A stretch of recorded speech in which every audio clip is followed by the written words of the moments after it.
Hey guys, today I'm going to explain what to expect from My Hero Academia Season 6, and why it's possible that for the first time ever, the entire season might only cover one arc. In this video, we're going to discuss my predictions for the pacing of the episodes as well as the release date, but bear in mind there will be minor spoilers ahead. I won't be giving away any significant plot details as this is more of a generic overview, but if you don't want to know anything at all, then I suggest you stop watching after what I'm about to say next.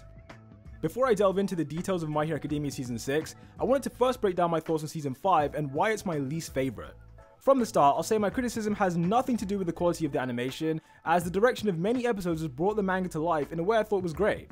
For instance, here's a panel from chapter 199 when Aoyama gets captured, and then here is that same moment in the anime which is 10 times more exciting.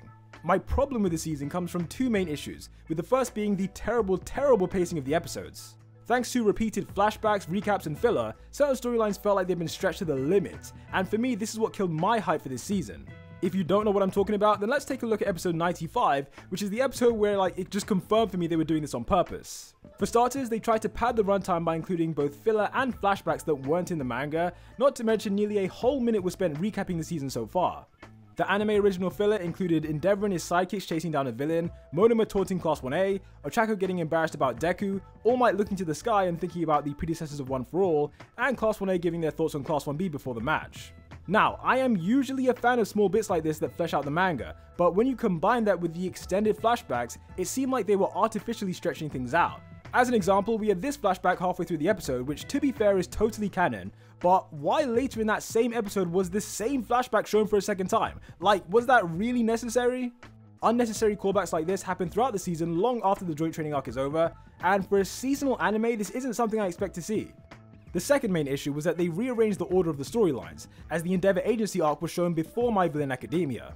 They did this so they could include an internship episode which ultimately serves as a promotion for the third movie, but the filler episode itself is not the main problem. By swapping the arcs around, it ruined the introduction of the New Liberation Army, it lowered the stakes for My Villain Academia, and it made the anime feel disjointed. If you want a clear demonstration of what I mean, then look no further than Hawks infiltrating the League of Villains, and you'll see just how terribly the anime ruined this. Early in Season 5, the number 2 hero was shown to be in contact with Dabi as he wanted to join the League like I said, and as far as the audience knows, the League of Villains is this organization. In episode 102, there was still no confirmation on whether Hawks had officially joined these guys or not, but from what the anime showed, it looked like he joined a different organization called the Liberation Army. The old Liberation Army was briefly mentioned by Gentle Criminal in Season 4, but nowhere in the anime was Hawks ever shown to have any affiliation with them, so him doing their bidding and working for them genuinely comes out of nowhere. The following episode it's shown that the League of Villains and the Liberation Army are now the same thing, which again is something that just has no setup whatsoever. As far as the anime showed us, the League was this small independent group that have a big name for themselves, and yet now they're part of an organization that has over 100,000 members, with no explanation. The purpose of My Villain Academia was to show us how and why these two groups merged into one, but by rearranging the arcs it meant that we were seeing the conclusion before the arc even takes place. This made the anime feel incredibly disjointed, and when you combine all these issues it means that despite having great animation, Season 5 has been the most unfocused season of My Hero Academia so far. Now, moving on to what to expect from Season 6, it has the potential to be the best ever, but as we've learned from this season, if the studio want to mess it up, they can mess it up. The main focus of next season will be the war, which is straight up the best storyline My Hero Academia has ever had. This arc is longer than both the joint training and villain arc combined, so there's a small chance it could last the whole season by itself, especially if the studio wants to add anime original filler. The Paranormal Liberation War is over 50 chapters from start to finish, which is more than the 49 chapters that were adapted during the whole of Season 2, but still slightly less than the amount of chapters adapted in Seasons 3 and 4. The point is, if they want to, the studio can make Season 6 the war arc season, but on the other hand, they could also literally just speed through it if they want. However long it may or may not last depends on how they want to pace it, and honestly it's totally up to them, so let's examine two factors that might play into their decision. The first factor to consider is whether there's going to be a fourth movie. And I wouldn't rule it out because, now we've had 2 consecutive seasons where a movie has been released while episodes are coming out. This could mark the beginning of a pattern where there's now a film to accompany every season. However, if World Heroes Mission doesn't do as well as they hope, then this might no longer be the case. This one is coming out during a pandemic where Japan recently declared a state of emergency, so it'd be stupid to think this won't affect ticket sales in some way. I anticipate it will still do well, but whether it meets the expectations that were set by Heroes Rising is something that isn't guaranteed. So right now I'm leaning slightly more towards the idea of there not being a fourth movie during Season 6. That's just my gut feeling because in these unusual times for the cinema industry, it makes perfect sense to wait a little bit longer before pumping another one out. Pushing back a fourth movie could also be a good thing for season 6, as no movie means there's nothing to affect how the season plays out. The ideal scenario is that we get an adaptation that has minimal flashbacks and is faithful to the manga, but at the same time also expounds on it in a way that feels relevant. If I didn't make this clear enough earlier, I'm not against filler when it's done well, with a good example being how they expanded on the provisional license arc in season 3. That was all extra content directly relevant to what was going on, and they could do this in the war because there was a lot more happening than what the manga showed us. In the war, there were two main locations where everything seemed to happen, although the truth is there were heroes fighting all across Japan, but we just never got to see it because it wasn't like the core battle.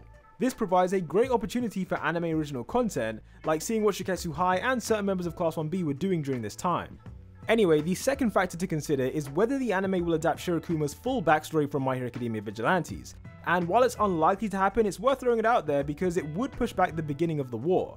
They've never adapted Vigilantes content before, so like I say, the odds of getting his full backstory are low, but on the off chance they decide to do it, this would definitely alter how season 6 begins. I reckon 1.5 episodes would be necessary to show the full thing and do it justice, although it's more probable that they just show us small parts of his backstory before the end of season 5. With that said, let's get into my generic overview of how season 6 is going to play out, as well as the 2 potential release dates.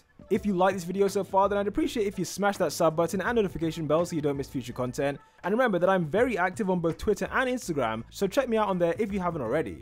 I realize that I just don't plug my socials at all, so if you're interested in following me, then yeah, check the links in the description.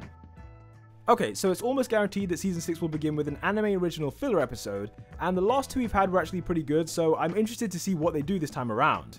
Following this, the next episode likely won't jump straight into the war, but instead it will tie up all the loose ends and cover content not seen in season 5. This will include All Might, Midoriya and Bakugo discussing the predecessors of One for All, and possibly the students showing off their progress. It's feasible that episodes 1 to 3 might include filler during the kids' spring break, as that period of time was mostly skipped over during the source material. By the end of episode 3, this is when I anticipate that the events of chapter 259 will happen, which is when the actual fighting truly begins. That prediction is on the basis that they don't adapt Shirakuma's full backstory, but if they decide to do that, then the battle might not happen until episode 4. Once the fighting does begin, it's not going to stop for a very long time, so I'm going to do a quick calculation to work out how long it might last. If we use the overhaul arc as a comparison, that was 40 chapters adapted over 16 total episodes, with many of the chapters being action-packed, just like the Paranormal Liberation War. If season 6 was to average that same pace, then the battle between heroes and villains would last up until episode 18 or 20, depending on if there's filler or not. After those 18 to 20 episodes, we'll likely have an episode on the backstory of Hawks and the state of Hero Society, before going into another episode on the backstory of Dabi, and ending with a cliffhanger about One for All.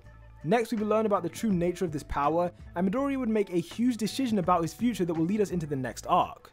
From there should be about 2 or 3 episodes remaining, and this will obviously begin the next storyline, which is focused on Deku's movements after the war. Season 4 left us with the pro hero arc being incomplete, and Dabi didn't show up until the beginning of the following season. So in a similar fashion, I think season 6 will end with Deku coming face to face with a certain villain, but he won't actually fight them until season 7. Finally, when it comes to the release date, based on previous patterns, season 6 will begin on the 2nd of April 2022. I say this because with the one exception of season 4, every season of My Hero has released either a filler episode or the first real episode on the first weekend of April. Seasons 1, 2, 3 and 5 all follow this pattern, and unless production of season 6 is affected by a potential 4th movie, I see no reason why it shouldn't be the same. On the off chance they are actually making another movie though, then in theory the release date might be pushed back to sometime between September or December of 2022.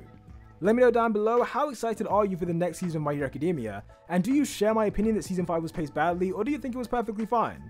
Whatever you think, don't forget to smash that sub button if you haven't already, and until the next one, peace out.